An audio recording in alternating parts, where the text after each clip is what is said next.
आज आपल्या दिवसाची सुरुवात होत आहे मस्त असं नारळ पाण्याने, कारण हायड्रेशन ही गरजेचं आहे ना. त्यानंतर आज होतं आपलं इव्हेंट, म्हणून आम्ही सगळे गेलो इव्हेंटसाठी. आणि सगळ्यांना यायला थोडंसं टाईम झालं, म्हणून ऊन तर काही डोक्यावर आलंच होतं. तरी आपण नेचर ट्रेल कशी मिस करणार ना.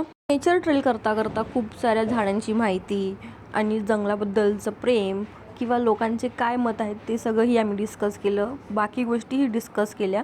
आणि आज आम्ही 3-4 प्रकारचे फ्रूट्सही खाल्ले, जंगली फ्रूट्स, आणि जे खूप मस्त होते.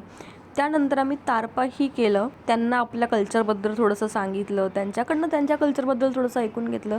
आणि अशा इव्हेंट्सला मला खूप मजा येते, बिकॉज तुम्ही नवीन नवीन माणसांना भेटता आणि त्यांची मतं सोबतच त्यांचेही एक्सपिरियन्स त्यांच्याकडनं ऐकायला मिळतात, जे खूप छान वाटतं ऐकून.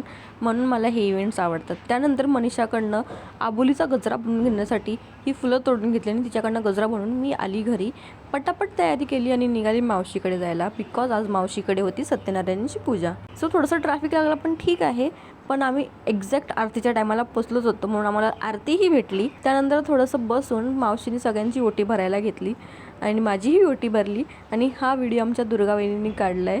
आता हे मेन्शन करण्याचं पण एक असं कारण आहे की तुमची फॅमिली तुम्हाला कसं सपोर्ट करते तुमच्या एखाद्या आवडत्या गोष्टीमध्ये, किंवा तुम्ही काही करण्याचा प्रयत्न करताय. लिटरली हे सगळं बघून मला एवढा आनंद होतो ना की मी ते एक्सप्लेन नाही करू शकत.